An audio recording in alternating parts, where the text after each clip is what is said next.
Copyright disclaimer: under Section 107 of the Copyright Act 1976, allowance is made for fair use for purposes such as criticism, comment, news reporting, teaching, scholarship, and research. Fair use is a use permitted by copyright statute that might otherwise be infringing.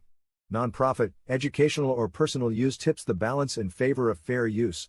No copyright infringement intended. All rights belong to their respective owners.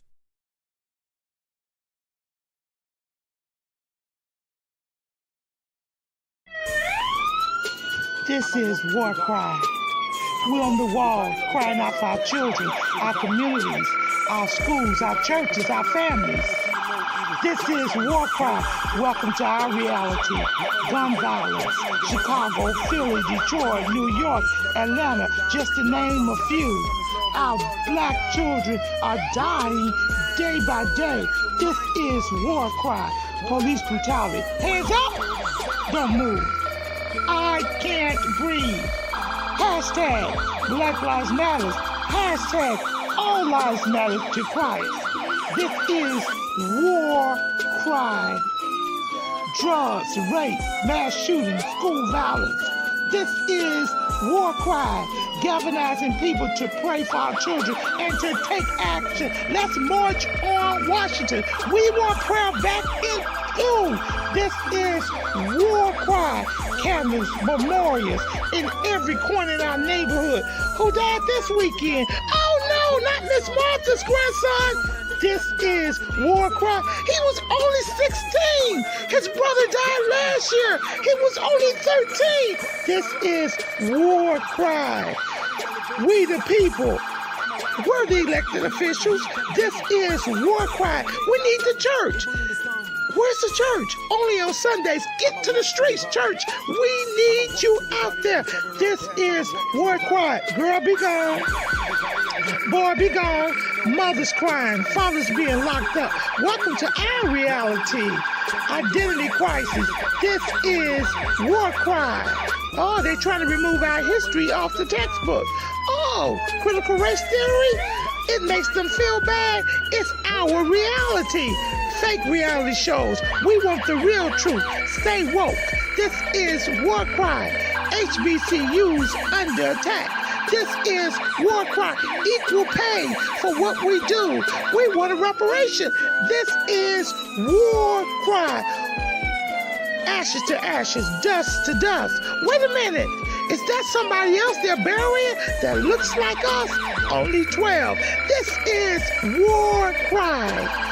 Let us come together and pray for our young people, pray for our communities, pray for our schools, pray for our churches, pray that the government gives us what we need, a fair opportunity. This is War Cry, home of the brave, land of the free. Who's free? Our men are locked up. This is War Cry. Hashtag mothers against gang violence. Hashtag fathers who love their sons. Hashtag what would Jesus do? This is War Cry. I know who goes before me. I know who stays behind. The God of Israel's army is always by my side. This is War Cry, and welcome family into another episode of War Cry. We appreciate you joining us, family. Hit someone up. Subscribe to our channel. Let us know that you appreciate us going into the deep of discussing the things that affect us as a people. This is War Cry. This is War Cry. Do you love your community? Do you love your children? Do you love your church? Do you love your government? Do you love your family? It's time for us to speak up against the injustices that we see. We've got to hold our elected officials responsible for the violence and the drugs in our neighborhoods. Have you lived in a neighborhood where the street lights are broken and they need to be repaired? Do you live in a neighborhood where the senior citizens feel safe? Do you live in a neighborhood or do you live in a hood? This is War Cry. Subscribe to us. Hit us up on our Gmail, warcry.children@gmail.com. Submit the names of children over so we can pray for them. Go in front of your schools and pray for them. Be a part of the solution, not a part of the problem. Listen, doesn't get you anywhere. This is War Cry. This is War Cry. Come on, let's bring the host in. Oh, we're not Oprah. We're not the 2020. We're not the housewives of LA, but we are the voice of the people. This is War Cry.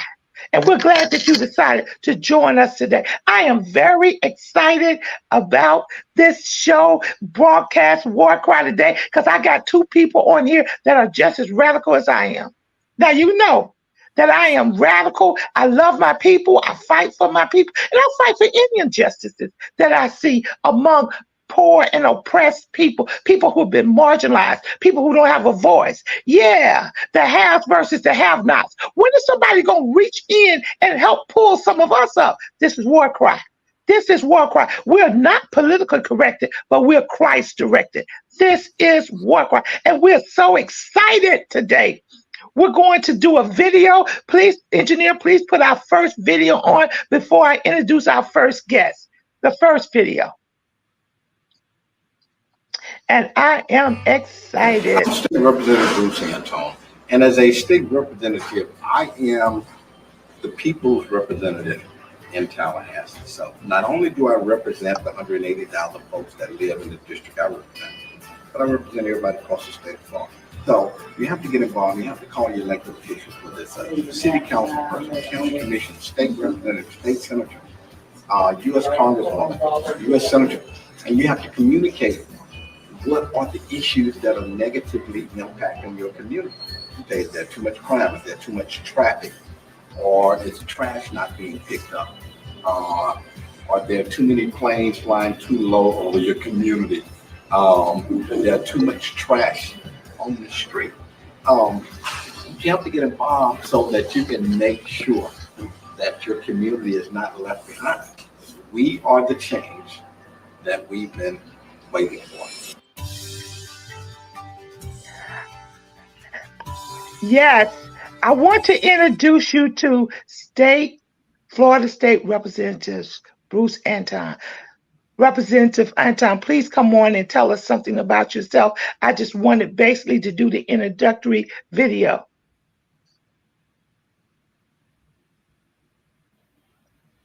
He was on, the connection may not be good. Okay, then let's go to the next video. Sometimes his connection could have been cut off or he may have been called away. Let's go to the next video. This video is about the Rosa Parks Museum in Montgomery, Alabama. And we have the director, which is Miss McKenzie. She's here. So while we get the video together. Tomorrow marks the 111th birthday of one of the civil rights movement's most influential figures, Rosa Parks. WSFA 12 News reporter Simon Schuessler shows us how she was honored today at her museum here in Montgomery. A lifetime of courage and activism. Troy University's Rosa Parks Museum honoring Parks' legacy for what would have been her 111th birthday. You know, we're proud to carry on that life of activism and her legacy for future generations, but it really just kicked off the modern civil rights movement that started right here in Montgomery. Parks' niece, Sheila Macaulay Keys, helped present the program The Color of Courage is Purple. Other activities included making birthday cards, live music, and a story time with the book I Am Rosa Parks. I am very excited to share with the children as this book will share information about her life, because we mostly know her as an adult, but she was a little girl born in Tuskegee, Alabama. Now, it was on a bus like this one right here almost 70 years ago, and on this very street that Rosa Parks refused to give up her seat, but her legacy and influence is deeper than that one act. After the bus boycott, Parks left Alabama, but she continued fighting for issues such as fair housing policies and freedom for political prisoners. She also started her own scholarship foundation, which awarded more than $3 million in college scholarships since 1980. So that legacy continues to encourage our youth to take a stand against injustice and to live for what is right. Because as she said, it's always right to do what is right. A motto that lives on, inspiring the next generation on her 111th birthday. Simon Schuessler, WSFA 12 News. Simon, thanks. Miss McKenzie, come in, unmute, and introduce yourself and what you do at the museum, and then we'll go back to the state senator. Welcome to War Cry. Good morning. Thank you for having me. Like she said, my name is Mackenzie Walker. I am actually the education coordinator and curator for the Rosa Parks Museum. The person that you saw in the video was the director of operations, Donna Beisel. She is unfortunately tied up today, but she asked me to step in her absence. And she wants to say thank you for this wonderful opportunity to come and speak about the Rosa Parks Museum and what we do. Okay, tell us a little bit about your background. Tell us a little bit about the museum, and why do you think it's critical for you to be there at this time? So I was born and raised in Montgomery, Alabama. So I always grew up around history. My mom is a historian, and she's the director of the Freedom Rides Museum in Montgomery as well. So all my life, I've been surrounded by Black history. And the museum was opened on December 1st, 2000. And that was the anniversary of when she was arrested in December 1955. So reason we are open is to basically preserve the life and legacy of Rosa Parks, but not just Rosa Parks, everyone who was involved in the Montgomery bus boycott at the time. We also talk about Claudette Colvin and all those other people that were arrested prior to her. And we also talk about the future, as well as what we want students to take away from the museum. We want them to be encouraged to go out into their own communities and make the similar change that Rosa made. So we really try to continue that life and legacy of hers and continue the mission of always doing what is right. Absolutely. Now, you brought up about Freedom Rides. What is Freedom Rides? So I'm glad you asked. So a lot of people are not really familiar with it. They might be familiar with the name John Lewis. He was a freedom rider from Nashville, Tennessee. And the Freedom Riders were basically trying to get integration on national buses. So Trailways, Greyhound. So while the Montgomery bus boycott was more about city buses, they're trying to get international buses from, integrated from Trailways and Greyhound. So they took a trip from starting in Washington, D.C.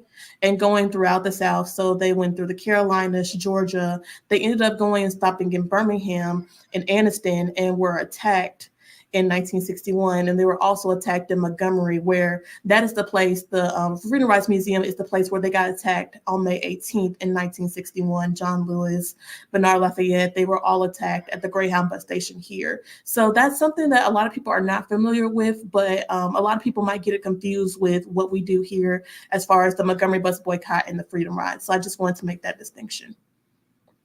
Okay, do we have a Florida State Representative? He just texted me. He said that he cannot turn on his mic, but Florida State Representative Bruce Anton, he is responsible for introducing a bill to build a $50 million museum in Orlando, Florida. Also, he introduced a bill. He has half of the highway, a leading highway in Florida, named after the Tuskegee Airmen, and he's also has the fourth Thursday in the month of March is Tuskegee Airmen Freedom Day. He's having difficulties coming on. We're trying to work that out in the background. But as we proceed on with the show, we do have Bishop Edward Lee Johnson on, and we have Reverend Patton on. So I want you guys to introduce yourself. Well, I'll defer to Ms. Patton first. Go ahead.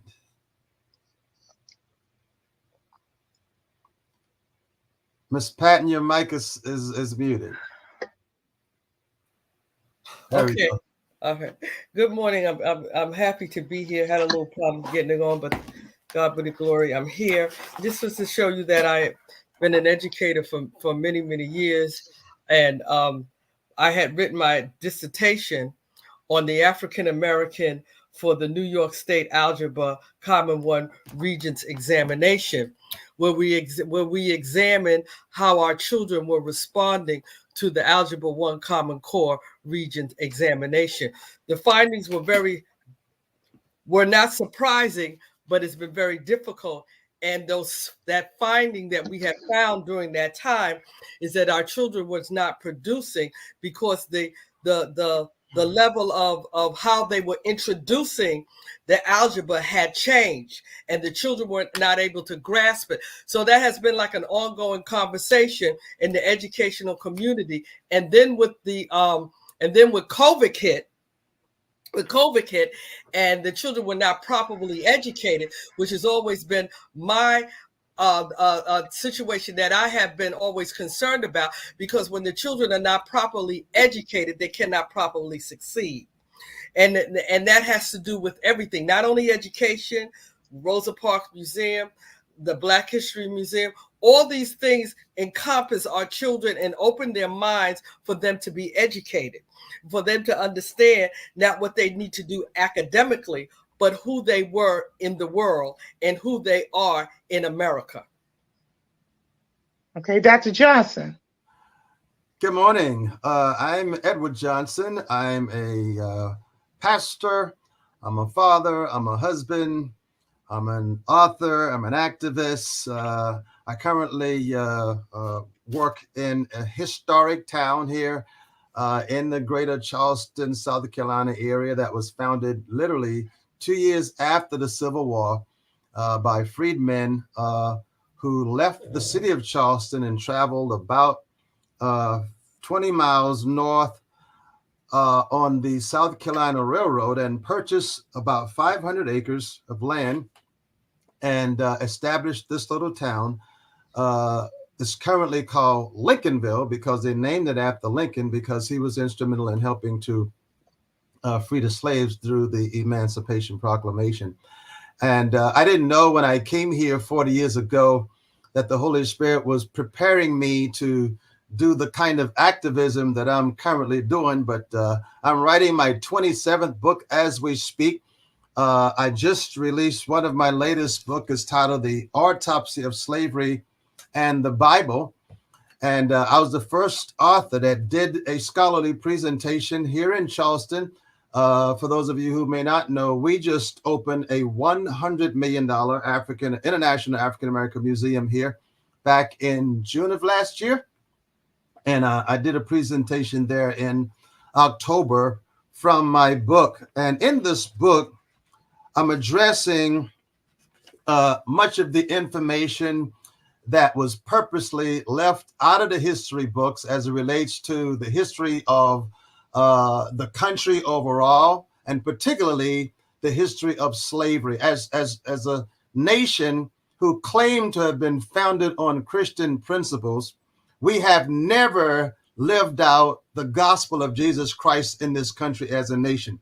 And because we've had so much of a struggle with the racial divide that was centered around chattel slavery, that is what is today creating the biggest problem for the country, because there's no way we can move forward on the information that we've learned historically.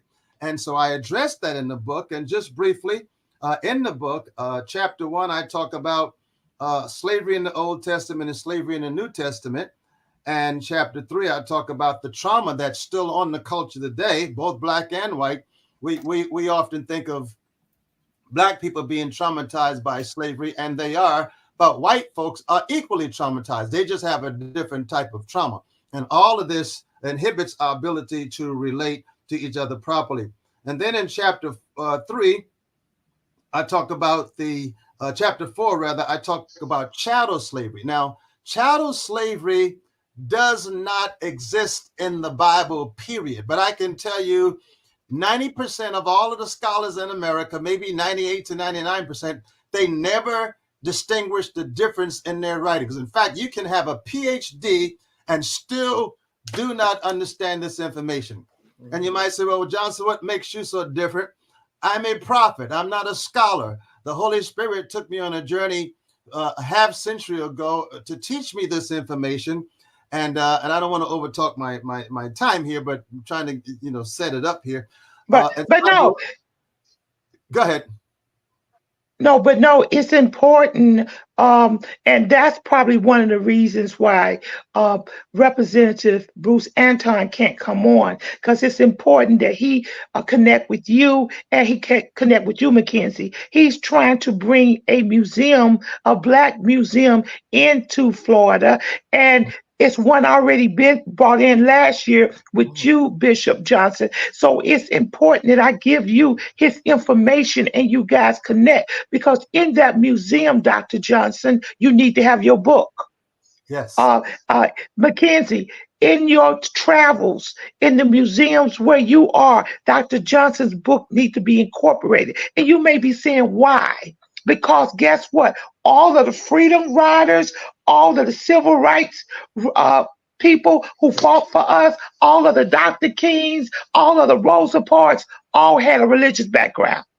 It was God that propelled them to get to that point. So now we've got to bring that history together. And I believe, and we're going to talk about it, that one of the reasons that there has been such a push to move our history away and to dissipate it is because we have not included religion in our history. Absolutely. We've included the violence. We've included all of the wrongdoings, the lynchings, the hangings, the treatment, but we have not incorporated the Bible, our history of who we are as a people. But that's just a comment on the side. Getting back to you, yes, Mackenzie, because I am going to connect you. Okay, go ahead, Dr. Johnson. You want to come in? I wanted to mention the fact that you said that, which is perfect, because what most Black people in this country do not know is who those people were that came over here on those slave ships. That information was stripped from us. We don't know our history. You ask the average Black person in America where they're from, they're going to say Africa. Africa has 54 countries. We don't have a clue where we came from because this information was taken away from us and we don't know it. They don't teach it in college. And as you said about the spiritual side of it, we don't know our spiritual history. We don't know the spiritual side. Amen. Yeah, we bring a whole lot of other stuff here, in our culture, but we don't know who we are. I tell you who we are in this book right here. So I am going to connect you, Mackenzie, and you, Dr. Johnson, because the enemy is not going to get the victory. We've got to be connected. You can give him some help, Mackenzie, in Florida for this museum. Dr. Johnson, you can work with him. So it's going to get done. It's going to get done, because that's what War Cry is all about. It's connecting people, learning our history, and moving to another level in our being. So, Mackenzie, I want to get back to you. I was so elated. First of all, when I thought about Rosa Parks, I thought about Detroit. And I was a little confused because I said, she has a museum in Detroit. I thought a museum was in Montgomery, Alabama. So just help me understand that better, Mackenzie. Yeah, so the bus that she rode on that day that she was arrested, it's currently in the Ford Museum in Detroit.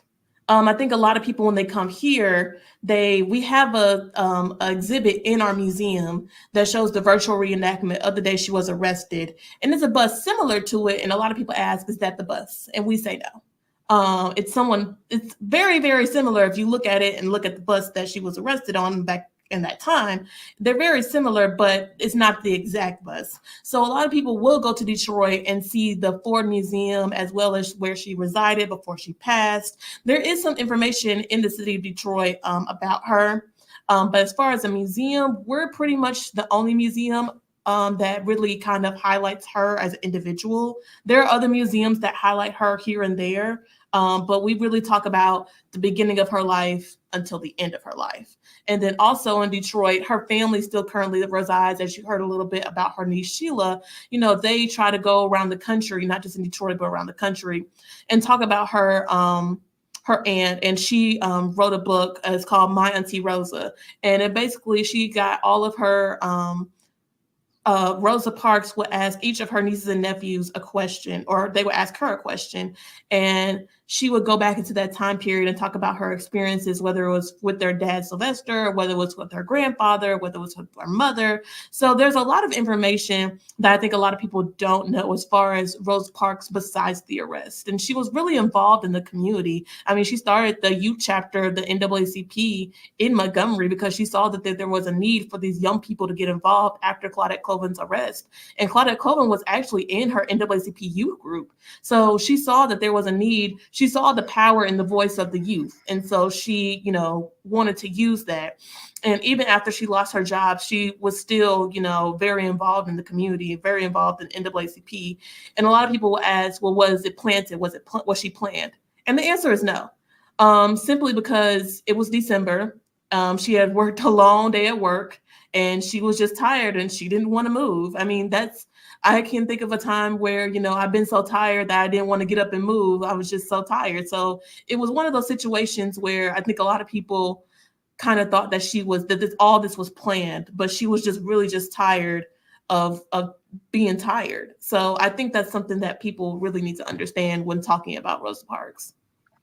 Now, Mackenzie, I'm going to come in and I'm going to say, I'm tired. I'm tired of the injustice that our people are going through. I'm tired of people trying to tear our history down, trying to hide our history. I'm tired of the blood violence. I'm tired of the gang violence. I'm tired of the human trafficking. I'm tired of we not knowing our history. I did a survey and I thank God, Representative Bruce, you're on, because I prayed you on. I said that I was going to make the connection because I got Dr. Johnson here, I got Mackenzie here, and guess what? You need to know them. You're trying to push for a museum, and now I'm going to give the mic over to you. Tell us something about yourself and what you're trying to do.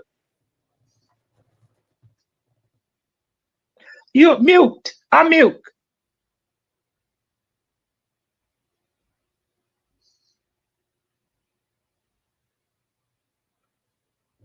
Still can't hear you, brother. He got a microphone issue. He unmuted himself, but there's a connection problem somewhere with your microphone. Yes, you have a connection problem. If you can hear me, Dr. Johnson said that you have a connection problem. You may have to do it. Yes, plug that up because we're going to get people connected. That's going to happen because I have on my Juneteenth shirt. It's a little radical. I'm a little bit before Juneteenth, but I want to let you know who we are and what we stand for. This is War Cry. This is an urban radio station, and this is speaking up against those people who don't have a voice, and also it's connecting people together for change. So I see the House Representative, he went off again. He's still having technical trouble. I'm going back to you, Mackenzie. How many people go through the Rosa Parks Museum, and how is it publicized? Is it on the Chamber of Commerce website? So when visitors come into the state or to the city of Montgomery, that everybody knows is there? Tell us a little something about it and what's in there. Yeah, so we are not only on the Chamber of Commerce website, we're on pretty much any tourism site that you think of that's in Alabama, because a lot of civil rights history happened in Alabama. So they really wanted to take the time to make sure that everybody has a chance to see it, even if it's not on Experience Montgomery, which we're on, or Birmingham, Tuskegee, all these surrounding areas, we're still on their list as far as the museum. As far as attendance goes, really, we're looking at between, 15 to 16,000 people a year. We have a lot of groups, especially in February and March, because, of course, Black History Month and Women's History Month, and then also in May with those schools getting those last minute field trips in. The summer is kind of a little bit slower. We do have some family reunions come down, but we do have our Juneteenth festival that happens on the Saturday before Juneteenth. And so a lot of people do come down and celebrate in that. So, and then it kind of picks back up in September, October, December with football season with Alabama State University, a lot of their people that are traveling to come down to the games, they want something to do and specifically to get as much Black history as they can while they're here. So they would tend to come to our museum, Freedom Rides, the Legacy Museum. So we're on a different couple people's radar. And not only do we want to promote our museum, we promote all the museums in Montgomery and also in the surrounding areas. We talk about the Selma and Lowndes Interpretive Center, which discusses the Selma to Montgomery March, as well as the Tuskegee Airmen Field, the Oaks, which was Booker T. Washington's house, Tuskegee University. We definitely want to make sure that we're keeping those surrounding cities as partners. That way, we can still be connected, as you said. And even if we have big or little events, we definitely want them to get exposure as much as possible. Okay, Reverend Patton, do you have any question you may want to ask Lindsay right now before she goes on? Yes, I just want to say to Mr. Johnson, I have read your book. Well, I have read your book. So much. I have it all highlighted. I have it all. How did you hear about it? From Elder Montgomery. Okay. We were on on War Cry. On War Cry. And she talked about the book. Okay. I ordered the book. I read the book. So I want you to know that I've read your book. I've highlighted it. I've gone back. I've made references. It was a breath of fresh air to hear another perspective, a holy perspective on what was going on in our history. Yes. Well, it was okay. Tom, what did you know? I read your book. Thank you so much. So that's your 5-minute plug. For everybody listening, we want you to go on Amazon, including you, Mackenzie.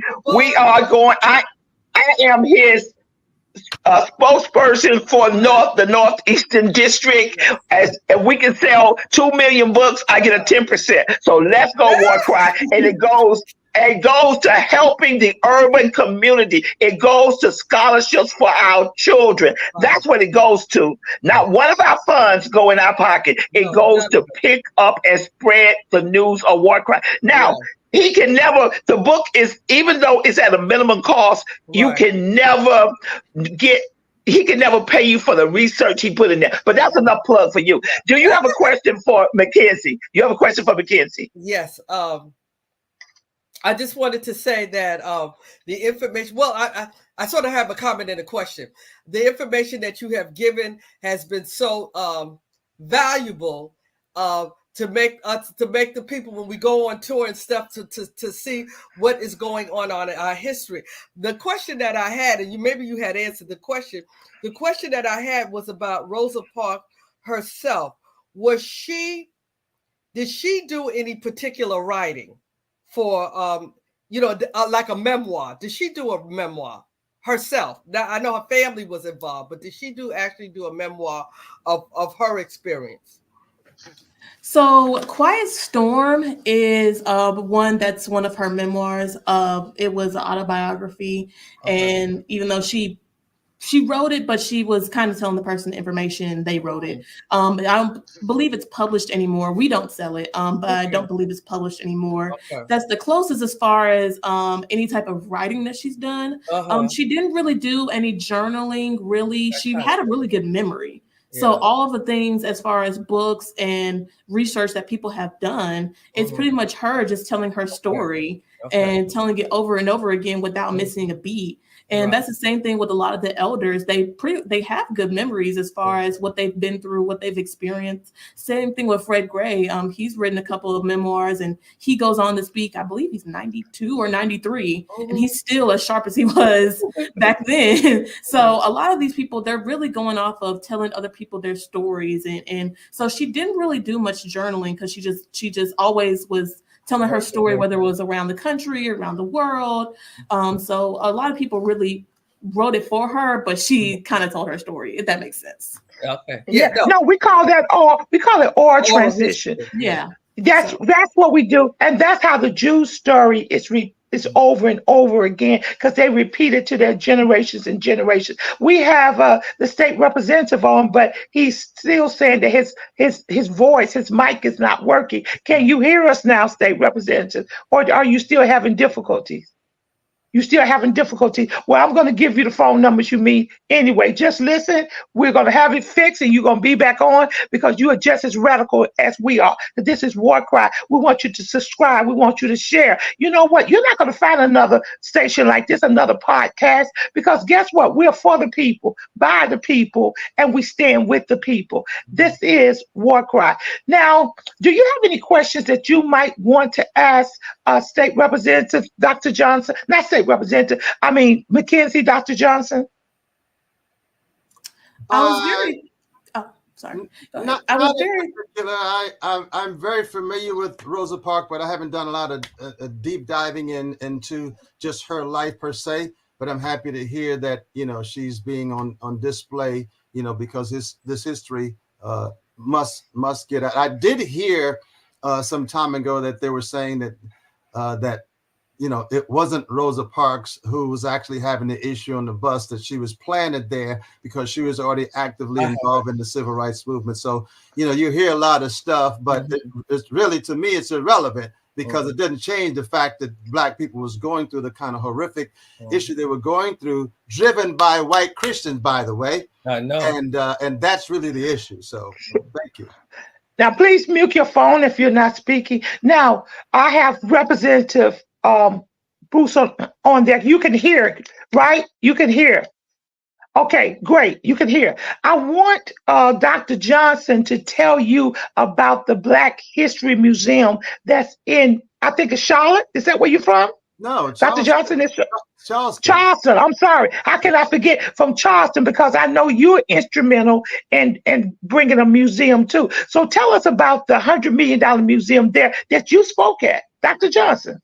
Yes, it's an international African American museum. It's probably about half of the size of the museum that's in Washington, D.C. I've been to both. So this one was $100 million project. The one in Washington is about $500 million. But they are displaying the fact that 40 to 50% of all of the slaves who came to the shores of America came through Charleston, South Carolina.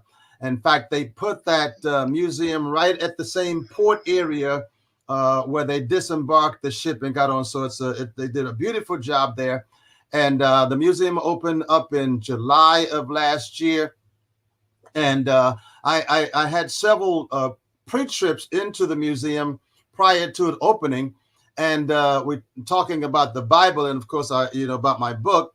The first thing I was looking for when I got in the museum, I was looking for a Bible. The one in Charleston, the one in DC has several, but this one at that point did not have a Bible in it, and it speaks to just how much we are not aware of who we were. Those people that came across on those slave ships, they wiped that information away from us, and we're still struggling to get it back now.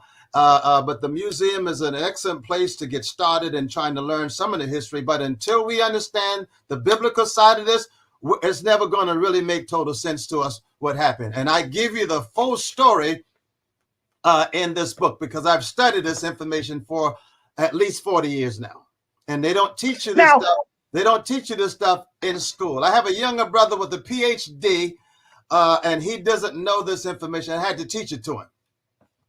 Now, I want to tell you, Representative Bruce, is that we're going to do a three-way call. You're gonna hear the voice of Dr. Johnson and hear the voice of Mackenzie, because I want to make sure people are connected together. We know that you are facing some struggles. You're getting some playback from some of your counterparts about even the placement of the Black History Museum in Florida. They want you to put it in the city of St. Augustine, and you want to keep it in Orlando because of the foot travel that go there. So I am going to connect you with these two people. So don't fear.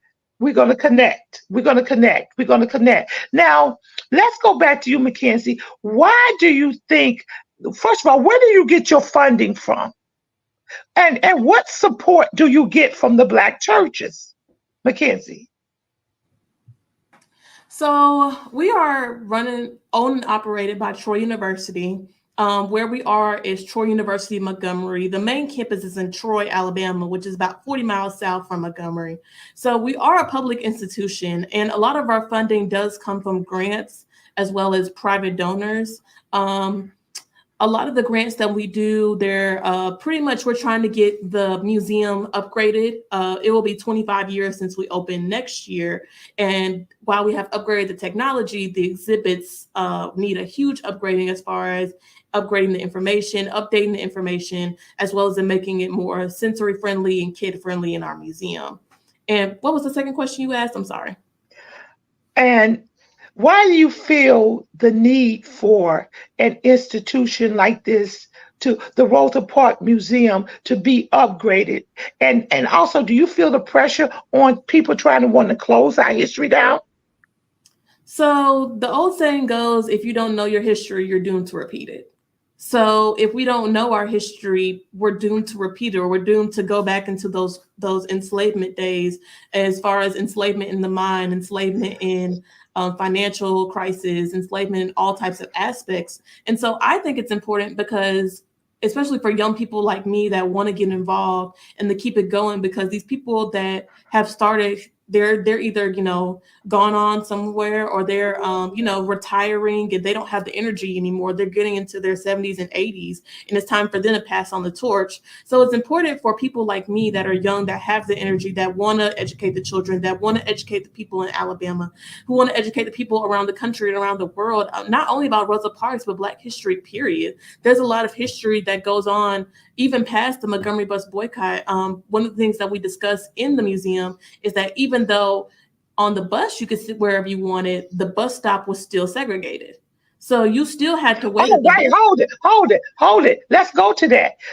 When we fought and got the right to sit on the bus, right, we could sit anywhere we wanted to sit. Right. And I grant you, I think it was still uncomfortable. I think we still felt the pressure of being Black sitting in the front. And sometimes I write a book, and the book said, why do we still go back to the back of the bus? I mean, in New York, our school kids get on the bus, and guess what? They feel more comfortable going to the back of the bus. And we fought to sit in the front of the bus. So I think our mentality is still kind of twisted up a little bit, because we still kind of have that generational trauma where we feel more comfortable sitting back instead of up front. And read that book. It's Why Do We Go to the Back of the Cafeteria? Why do we go to the back of the bus? Why do we go to the back of the classroom? We don't want to be up front. Now that's critical. Now, you said that the bus stops were still segregated. So you mean to tell me if I can get on the bus and sit in the front, I still got to stand over on the left side of the bus stop, and not with people that are different color than me? Is that what you're telling me? That's exactly right. So you would have to still sit at this colored section of the bus stop. You could sit anywhere you want on the bus, but at that bus stop, it was still segregated. And that's a lot. That's the point that we try to drive home to people, is that, the Montgomery bus boycott ending didn't stop the segregation. It just found different ways. So like I said, the bus stop being still segregated, the buses on Greyhound and Trailways, they were still segregated. All the segregation still going on. A lot of people have this notion of the Montgomery bus boycott ended segregation, which is not the case. Even now, still some places in Montgomery are still very much in that mindset of segregation. There's still poor Black neighborhoods, and there's a lot of people wanting to move out east because that's where the money is. That's where a lot of white people feel comfortable living, and they're going to keep building out east until there's nowhere else for them to go. And so that still leaves Black people on the west side who are still struggling. They can't sell the houses because the neighborhoods are terrible. They're filled with violence. They're filled with just bad things happening. And so I feel like people don't understand that segregation is still alive. It's just in a more modern form. Now, let me just jump in and ask a question. We know Martin Luther King played a big part in the Montgomery bus boycott. How long did the boycott last? For what you know, how did a lot of the churches participate, or were some churches, or were some black churches pull back? Because we heard that a lot. Not only did we hear in his writings, Martin Luther King said that a lot of black churches did not want to participate in the boycott. Back at you, Mackenzie. So the boycott lasted 382 days. A lot of people say 381, but it's actually 382 because 1956 was a leap year. So it's 382 days. And to your point, a lot of black churches did not want to participate. They were very hesitant because they were fearful of the retaliation if people had known that they were participating in the boycott. The only real ones that were really participant were Holt Street and Dexter. Everybody else was really, really kind of hesitant because they knew that if their employer had found out that they were participating, if they had found out that, or a friend found out and told somebody, that they would be fearful of losing their job. And their job at that time was their livelihood. I mean, there was nothing else. There weren't a lot of jobs going around, and, the cost of living, I mean, it's way less expensive than it is now, but for the amount of money people were making, I mean, they couldn't afford to lose their job. I mean, they had kids, they had people they were taking care of. More than likely, their mother or father that was elderly was staying with them. So they had a lot of responsibility as far as keeping the household together, and they did not want to risk their involvement in the bus boycott, even though, because I think there's another misconception that everybody that was black didn't ride the buses. If they said we didn't ride, nobody rode. And that's not true. It was about maybe 10 to 15% of people, black people, that still rode the buses even during the boycott because they just could not afford to lose their job or lose their position at their employer. And so Martin Luther King, he really, because when he came in, he was 22, 23 at the time. So he was this young preacher just coming from Atlanta. And a lot of the elders were like, I don't know about him. He kind of seems like he's going to come in and run things. We do things a certain way. And, we weren't really sure if we could trust this guy. And Edie Nixon was like, no, trust me. Like, he's the guy that you want, and he's the guy that's going to make this happen. And eventually they did warm up to MLK as far as him not only being the preacher at Dexter, but also just being the face of this movement. And even after his house is bombed in January of 1956, he still had the courage to keep going. And that was him saying, God told him that he would see him through the movement. And that's exactly what he did. Now I want to come back to you, but I do want to ask the other panelists, do you think, Minister Travis, do you think boycotts are effective? We look at what change would happen when we had marches and boycotts, but do you think that's an effective way for us to resolve things or bring attention to things in 2024, Minister Travis?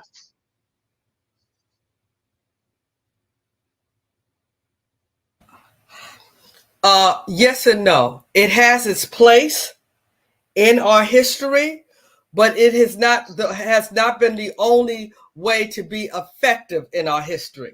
I think that we need to use our economical power. We have power economically that we need to use. We spend billions and billions of dollars in this country from hair care to shoes to clothes to everything. We support these institutions. So boycott is one step, but we also need to use our economical power to get what we want from this country, because we spend billions of dollars on things that we don't even realize how much money we spend on clothes and designer things and blah, blah, blah, blah, blah. We need to use that economical power to let them know who we are. Okay, Dr. Johnson, do you think, based on what we know about our past and where we are now in 2024, that boycotting is an effective way for us to go to bring change? Personally, I think that we're in a whole new different world from where we were 40 to 50 years ago, when Black people were more segregated off into community to themselves. They were willing to fight for issues that was more germane to them. Over the past 50 years, we've gotten a whole lot more freedom. We're making a whole lot more money. So you're not going to get a strong block of Black people to do anything for the most part politically other than, go to the polls and vote, and you don't get a lot of that. And so personally, I think we're going to have to try to start thinking more in terms of, our roles as real Bible believing Christians, and not the traditional white supremacy Christianity that we've been taught, that's cloaked in denominationalism, because I think that's a part of our biggest struggle right now, is that we've got all these major churches, call them Black churches in our communities, and you have basically no relationship with these pastors in that community. So we're so spread apart now. I don't think that method is going to work anymore. We need collaborative effort, but we also need to include good white people in on our campaign as well, because that's the way Christ. Absolutely. Yeah. Absolutely. Now, my feelings on the subject. I think boycotts, marches, protests are a way to get the world's attention. I looked at what happened with George Floyd.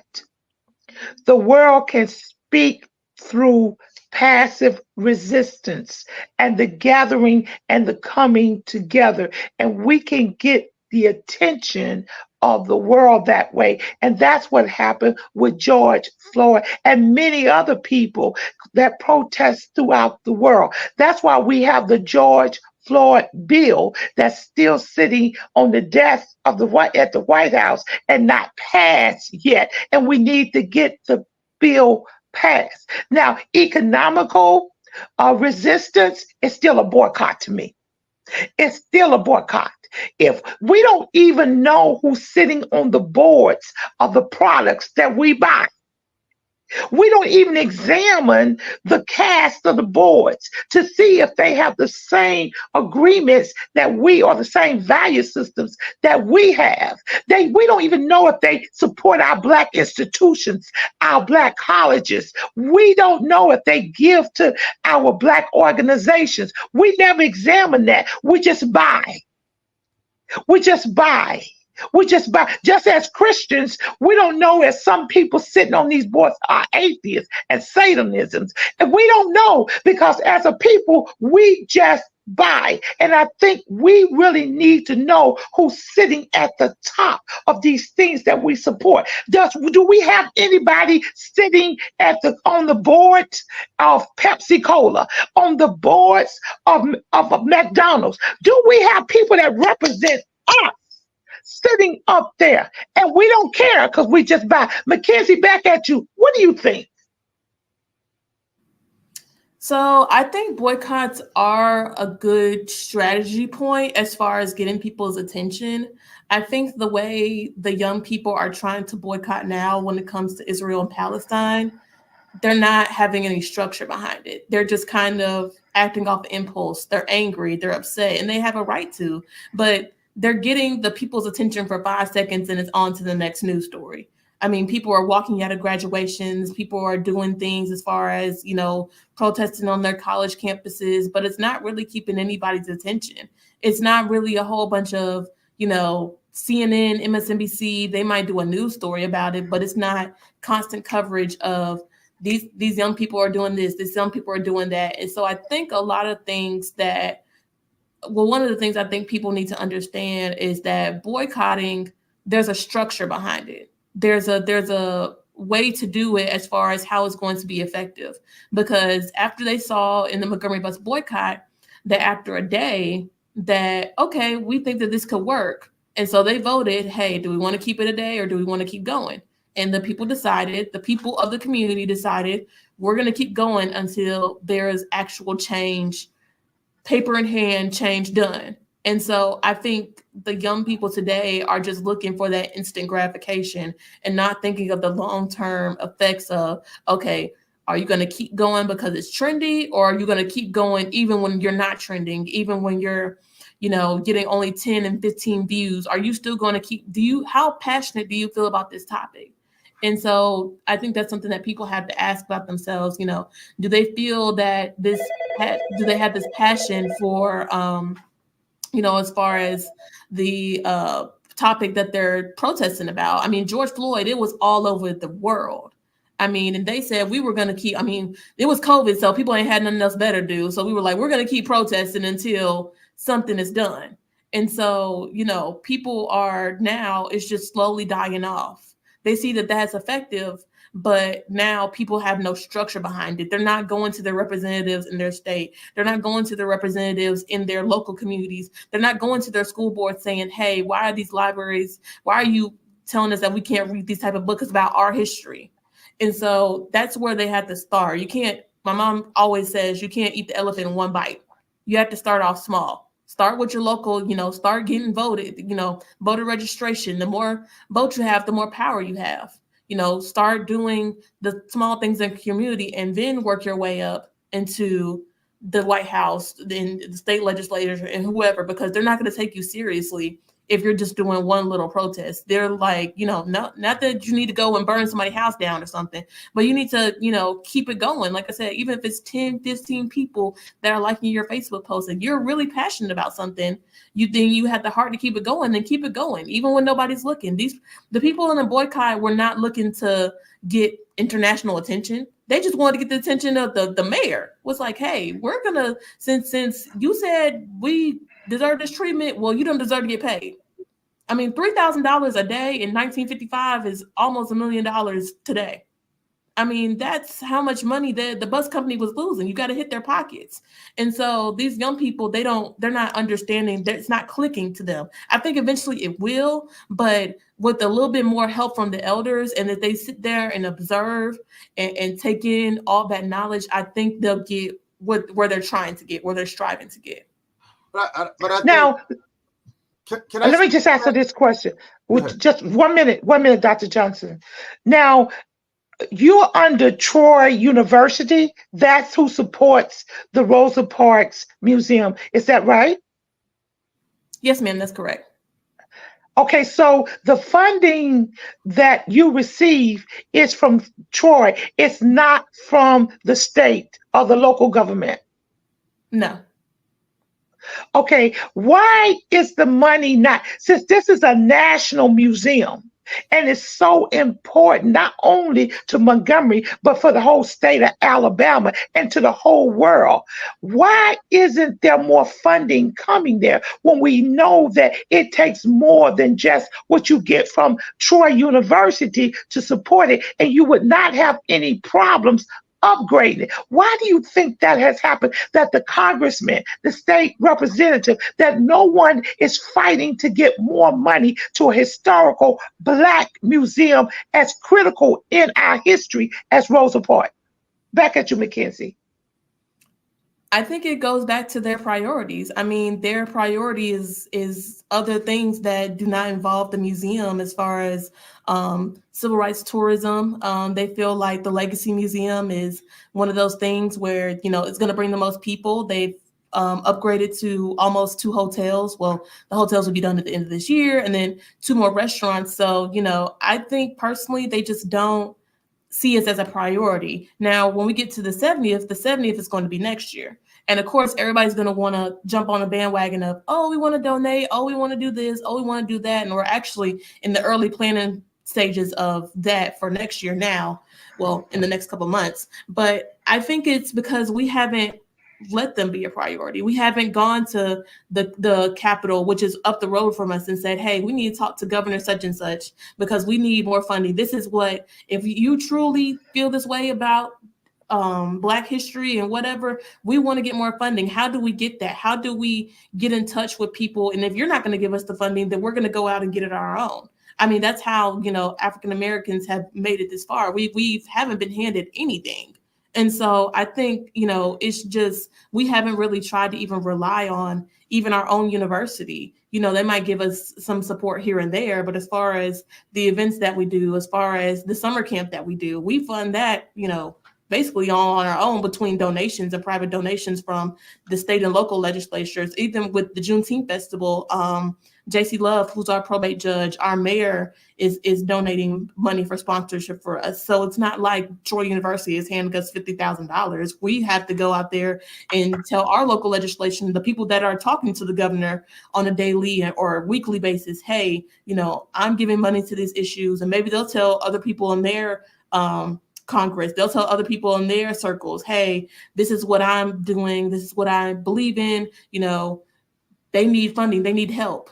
And so, it's word of mouth. And then all of a sudden we're going to get contacted. So I think it's just really us not really pushing to have the government and the state government. I mean, they're not really involved as far as what we do, as far as being present, besides maybe a ribbon cutting down now and then. But other than that, that's not really, their priorities as far as right now. Now, and before I let Dr. Johnson come in, I want to say something. Our Vice President Kamala Harris has been pushing for our Black institutions to be receiving more funding. And I think all our Black museums should be also receiving that funding. And before we go off the air, I'm going to have you make the announcement on how we can even send money to support. Private donors can support. Dr. Johnson, you had a question. Well, it's not a question, it's basically a comment. The tragedy that we've experienced in some of our more modern catastrophe over this racial issues is we've had our own people who have not been integral when money started to come into our hands. I mean, when the situation happened here in 2015 with those 9 people getting murdered in the church in Charleston, 25 minutes away from where I'm sitting right now, you wouldn't believe what was going on in the news and in that church the months and years after, with all that money and attention that was coming into that church. Do you not? There were multiple lawsuits in the church with the families and the church members. I mean, it was the most craziest thing you'd ever believe. And I'm saying it is a crying shame in the face of one of the worst racial history in the history of the country, and you've got us doing this kind of stupid stuff when people are putting all of this money into this project, and we have not been integral with it. And you can say the same thing about the Black Lives Matter. I've seen some of the footage, and if y'all can refute it, I'll back down from this. But they claim over $1 billion went into that movement, and that money was squandered in the location in the community where they claim they were doing something with it. So we have sabotaged our own interests because we don't have spiritual integrity. That's why we see so much of this foolishness coming out of these churches now on the internet, because we're not doing God's work. I'm sorry, but that's our biggest issue. Valerie, you're muted. You're muted, Valerie. Unmute your mic. I say, preach, Dr. Johnson, preach. I see state representative. He might not can come in, but he's shaking his head in agreement with you. Preach, because guess what? Our integrity as Black people sometimes comes under scrutiny ourselves. We don't have the best intentions behind it. Yes, I agree, Mackenzie. The boycott was organized. They had men of integrity. And let me just move aside. They had the church, they had preachers in front, and I'm not saying every pastor has that integrity, but the ones that was on that boycott, the ones that volunteered, they actually stayed there to the end. And I'm telling you the truth. I might have been one of the ones riding on the bus. I might have said, okay, bye. I got to get to work. I got to be at Miss Martha's house, and y'all not going to make me late. But guess what? They did it, and everybody benefited. So now we're here in 2024, and we've got to do something different. The church still got to be first. I know you're hearing me, House Representative. Dr. Johnson should be a part of that Black History Museum that you're putting together, because the church has always got to be present. Dr. Johnson's book should be in Rosa Parks, because the church always got to be present, because we got to know who we are first. See, it is God who brought us this far, and we want to just move it aside. The march was good, but God was in front of the march. The Kairos moment took place, and we was able to secure it. And I ain't preaching for Dr. Johnson. I'm just preaching the truth of the matter. And it wasn't about our Blackness. We got Blackness tied into this. It's got to be about our spiritual foundation. That's what got us free. It was the spiritual side of us. That's it. And let me say something else. It should be a museum for Till. Emmett Till should have a museum. His mother exposed him to the brutality of what people did to us. And I salute her today. I salute her today to have her son laid out so America could see the ugliness of what we did. Not we, but what was done unto him, an atrocity that was done to her son. So it's the exposure. It's brave people like yourself, Mackenzie, young, that's going to lead the next generation. Period. Now let us know how we can help. Let's put it out there. How can you give your 5, your 10, your 100? We got a lot of Black millionaires, Mackenzie. I just want to let you know. Oprah could give money. Jay-Z, do you want me to call him out? Could give money. You want me to call him out? Michael J. could give money. All these rich basketball players, football players, tennis. You know, I don't want to go that way with him because he didn't know what he was, but he could give money. Tiger Woods. He could give money. We can support our own self. We are the answer to our own problems, not white people. White people have stood beside us. It was many white freedom fighters that died. True. Period. So we've got to understand that. Mackenzie, back at you. Tell us how we can support. Tell us, let me ask you a question. If I walked into the Rosa Parks Museum right now today, what's the first thing I would see, Mackenzie? So you will walk in and there's a bust of Rosa Parks, her sitting in what looks like the seat that she was sitting in when she was arrested. And so a lot of people like to take a picture with her sitting next to her as if they were sitting next to her at that time. And so people are like, oh my God, that's so cool and things like that. And then you would go in, you would see our gift shop, which is full of books. It's full of neat souvenirs. A lot of the books that we sell aren't just about Rosa Parks. They're about Martin Luther King. They're about John Lewis. They're about Joanne Robinson, who was the president of the Women's Political Council, who basically got the flyers out to everybody. I mean, come on, 50,000 flyers in one night. I mean, that's crazy. In 1955, they had to work overtime to get that. I mean, you can get that in probably an hour somewhere now. But I mean, so we talk about those people. And well, let me step in. It shows the unity of Black people. Right. It showed how unified. It showed them working together collectively for one thing. Period. In their mind. When we work together in unity, we can accomplish more together. Period. And we don't need no Judas with us, because there was Judas in the camp. But Martin Luther King, actually, he came against those Judas. It was a Judas that turned him in. I won't call the name, but yes. But when we work together collectively, we can make things happen. Rosa Parks is a part of we know she was not the first person that had this issue with the bus. We know that. But we know that her movement actually propelled us to another level in our understanding and in riding the bus. Back at you, Mackenzie. Let us know how we can help, what we can do, how we can support. Back at you.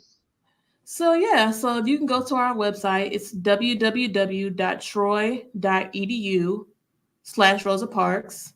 And you can go to our website and see basically what we do all year, information about our museum, information about Rosa Parks. And we have a support tab on that website to where you can make a donation, whether it's $5, $10, $100, $100,000 if you wanted to. Any little bit helps. And so, yeah, that's it right there. So if you all wanted to go to that website and just see what we're doing, we're definitely excited about the rest of the year and going into the next year. We are working on virtual reality with her. We're launching this big app. It'll be launching in August or September, as far as having Rosa Parks right next to you and telling her a little bit about her life as if she was there. So that's something that I'm really excited about. And I think it's really going to change the way that museums are ran, because it's one thing to read information, but it's another thing to actually visualize it and see Rosa Parks, because a lot of the kids that come through our museum, they were, not even born when she was, when she passed. So it's a great tool to have as far as this VR and AR. So we're definitely really, really excited about that, as well as our Journal Go app that basically gives a little bit more information about the museum, a little bit more information about what we do and what we do outside of the museum. We do a lot of events throughout the year. Like I said, our Juneteenth festival, we celebrate Rosa Parks Day, we celebrate her birthday. So I'm really excited. Excuse me, when is Rosa Parks Day? When is Rosa her Parks day? Day is on December 1st, 1950. Well, December 1st of every year to commemorate the day she was arrested. So us and her family are working to get that as a national holiday. It's definitely been a long process. We're still working on that, but that's one of the things that we're trying to get to the White House. So that's definitely a work in progress, but we're making good progress, I could say. Now, let me say something. Rosa Parks, she was married. I think her husband's name was David. Was that her name? What? Raymond Parks. Okay, now we never mentioned him, but he played a strategic part of the movement as well because he was right by her side. Every step of the way. Even when she was, very apprehensive, and it was one night that she talks about in, I believe, Quiet Storm, where James Blake, the guy that was driving the bus, the day she was arrested, she had an encounter with him about 12 years earlier than the actual day of her arrest. She got on the bus and she paid, and a lot of people don't understand that when you paid at the front of the bus, but you had to get off the bus and go through the back of the bus if you were Black. And so a lot of times James Blake, he would lead people. He wouldn't even go to their bus stops. He would just ride by. And so he was very notorious of treating Black people very unfairly. And so she paid at the front. And as she was trying to go to the back, he drove off. And he got her purse stuck in the door. And so he kind of dragged her a little bit, probably about maybe 100, 150 feet before her purse eventually let go. It was raining outside, and Raymond was very upset. And he was like, I don't know if, because she had just joined the NAACP. She had done a little bit of community work. And he was like, I don't know if you're really prepared for this. And she was like, no, I'm going to keep doing this. Like, I'm gonna, and she swore to never get on a bus that he was driving again. And so she was so tired that night. That's why the rumors of her being planted are false, because had she known, if she wasn't so tired, she would have got on the bus. She would have just waited for another bus. So Raymond, he worked at the military base, and he also lost his job as well when they found out about his involvement and his wife's involvement in the Rosa Parks Museum. Not the Rosa Parks Museum, sorry, in the Montgomery bus boycott. So he also lost his job as well as hers, but he played a very pivotal part. He was there every step of the way for her, and never lost hope. And he knew the power and courage that she had before she even knew it. So now, did she have any children? She did not have any children. Her brother, Sylvester, had 12 kids. So she had plenty of nieces and nephews for the children that she did not have. It's not that she didn't want children. She just wasn't really, by the time she kind of met Raymond and realized the work that she wanted to do, she wasn't really trying to really be a mother. She really wanted to focus on her work. And like I said, she had a lot of nieces and nephews. So it wasn't really a big priority for them to start their own family. But she loved children. That's why we have a children's wing addition to our museum that was added in 2006 for that purpose. Now, last question. Why do you think it's critical that our children know who she is? So it's very critical because, like I said, if you don't know your history, you're doomed to repeat it. And one of the things that we drive home at the museum is that she wasn't a superhero. She was just an ordinary woman that was just tired of giving in. She was just tired of being tired.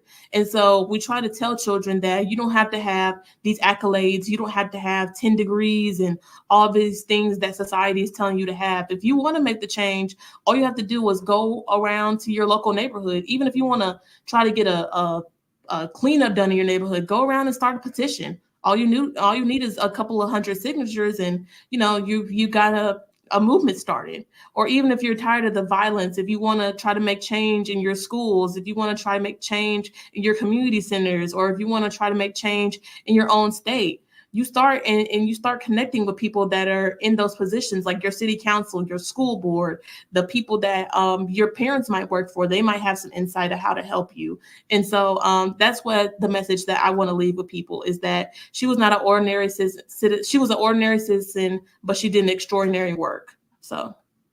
Okay, how has this impacted your life? Being a young Black African-American woman yourself, how has working in the Rosa Parks Museum impact your life and the way you think? So, because I grew up in Alabama, one of the things that we're kind of taught is that, the very baseline of civil rights. We're taught, Rosa Parks, she didn't get up out of her seat, and this Montgomery bus boycott and ended segregation, and that's about it.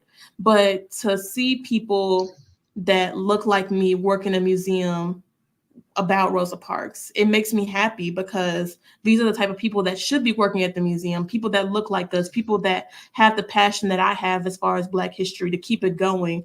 And, like I said, our 70th anniversary is coming up next year. I'm hoping that there's going to be another 70 years of this museum and another 70 after that. So for me, it's just really impacted my life for the people that I've met, the people that have come through the museum, the people that are really important. We're hoping to have, whoever's president. Well, not whoever's president, but if Joe Biden and Kamala Harris get another term, we're hoping to have them next year for our 25th down here. So really just making those connections and really trying to better the museum every single day. Okay, Minister Trevor, who comes from the motherland of Africa, she don't wear anything but African garments. What are your comments, Minister Trevor, as we begin to close the show? What do you feel about what you've heard and the importance of keeping our legacy alive, Minister Trevor? Well, as I say, before you do that, I have to run. I have another meeting that I have to get to, but I really appreciate this opportunity. It was nice to meet all of you. Nice to meet all of you online who are on live. And like I said, www.troyuniversity.edu and Rosa Parks tab, and under support, we would love to have your support. My email as well as my director's email is on there. If you all loved it, hated it, wanted more information, just reach out to me and I'd be glad to connect with you all. No, we loved it. I'll call you later. Thank you. All right. Thank you, Mr. Trevor. Okay. What do you feel about it, Mr. Trevor, about what you've heard? As an educator, principal, assistant principal, assistant superintendent, I have seen all facets of education. And I always felt as being writing curriculum and reading curriculum over the years, I have always felt that curriculum had not been infused in the way that it was supposed to. Every school system here in New York City, I don't know about other parts of the country, we only talk about Black history for 30 days. And sometimes it's not even 30 days. And they do a little report and it's never dived into Martin Luther King, Malcolm, and the people that you know. Very few times are we dealt into the real issues about Black history, because you know why? It was not politically correct. You know why? We would get the union upset telling us we're a Black school and we're being, what's the problem? We had so much feedback, so much pushback on the things that we were supposed to do. We have to have these museums. It is not incorporated in the educational structure the way it's supposed to be. It's not only supposed to be 30 days, the 30 days, it's supposed to be infused in the curriculum. I read curriculum. It is not infused in the curriculum the way it should be. A lot of things. But I got to say something, Minister Trevor, let me come in. The schools are not the people that's supposed to be doing it. It's supposed to be the church. The church, and Dr. Johnson is going to say so. The church must play a part in the understanding of who we are. It's not the school. School can't do it alone. No, but let me say, no, you're absolutely right. You're absolutely right. But what I'm saying, the disturbing part to me, when you're asking me the question, the disturbing part to me is our children that are in the urban areas are not aware of this. Now, if you go into a Jewish community, their history is taught in their system.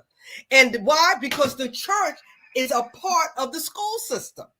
The church has synagogue himself in the synagogue. I'm sorry. The synagogue has infused themselves in the school system. We have not done that. That's my point that I'm trying to make. It's a different type of learning in the Jewish community, and it's a different type of learning, especially in the urban community, which is completely wiped out of our history, of the church. The culture is completely wiped out.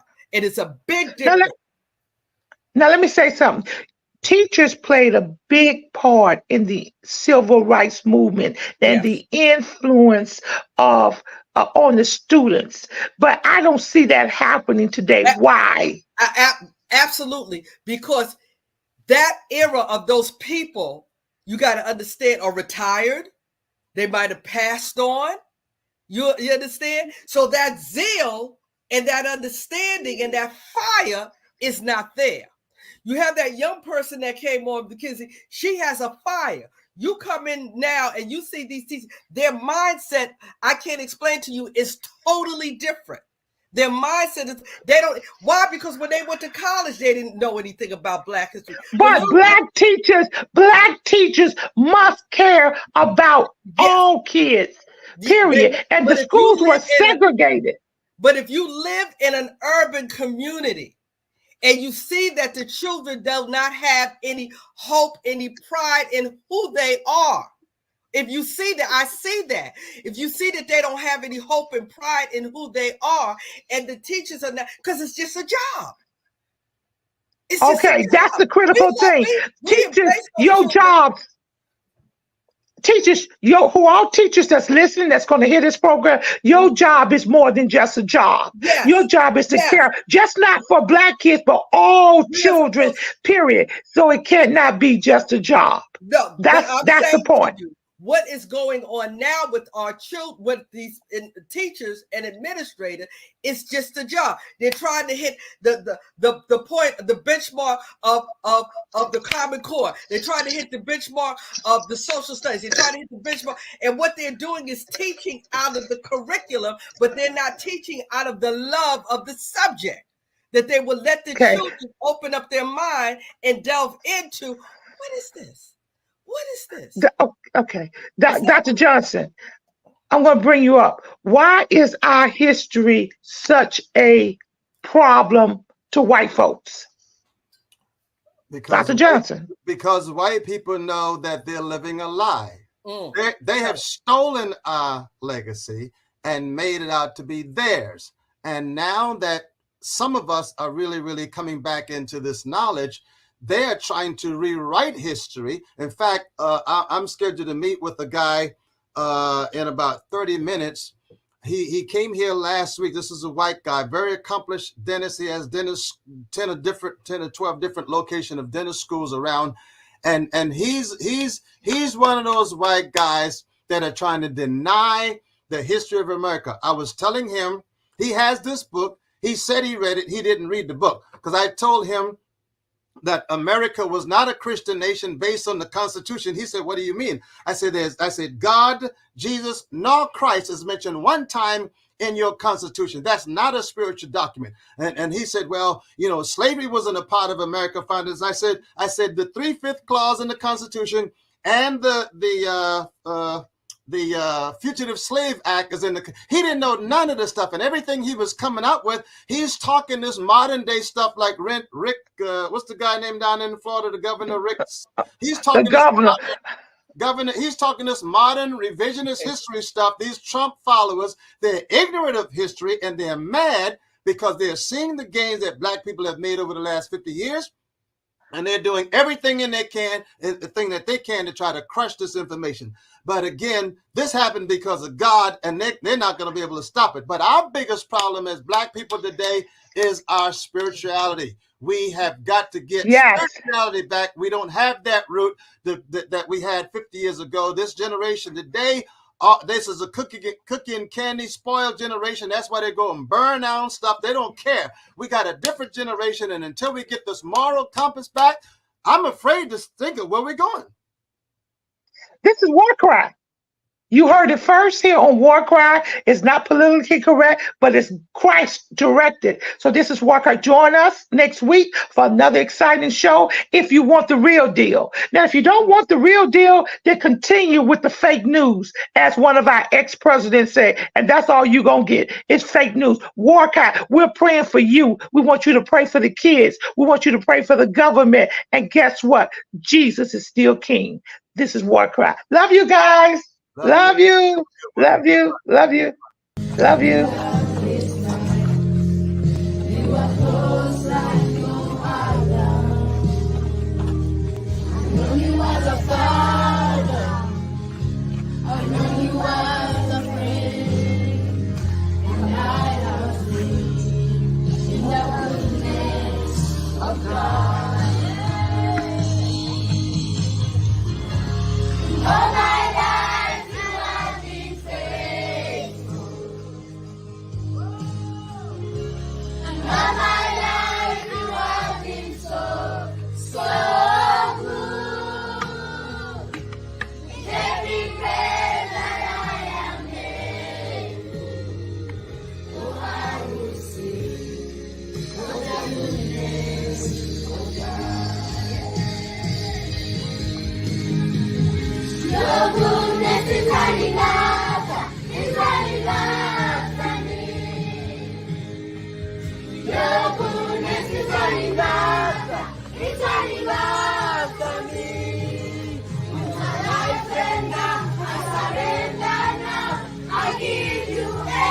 This is war cry. We're on the wall crying out for our children, our communities, our schools, our churches, our families. This is war cry. Welcome to our reality. Gun violence, Chicago, Philly, Detroit, New York, Atlanta, just to name a few. Our black children are dying day by day. This is war cry. Police brutality. Hands up! Don't move. I can't breathe. Hashtag Black Lives Matter. Hashtag All Lives Matter to Christ. This is war cry. Drugs, rape, mass shootings, school violence. This is war cry. Galvanizing people to pray for our children and to take action. Let's march on Washington. We want prayer back in school. This is war cry. Candles, memorials in every corner in our neighborhood. Who died this weekend? Oh no, not Miss Martha's grandson. This is war cry. He was only 16. His brother died last year. He was only 13. This is war cry. We the people. We're the elected officials. This is war cry. We need the church. Where's the church? Only on Sundays. Get to the streets, church. We need you out there. This is war cry. Girl, be gone. Boy, be gone. Mothers crying. Fathers being locked up. Welcome to our reality. Identity crisis. This is war cry. Oh, they're trying to remove our history off the textbook. Oh, critical race theory? It makes them feel bad. It's our reality. Fake reality shows. We want the real truth. Stay woke. This is war cry. HBCUs under attack. This is war cry. Equal pay for what we do. We want a reparation. This is war cry. Ashes to ashes, dust to dust. Wait a minute. Is that somebody else they're burying that looks like us? Only 12. This is war cry.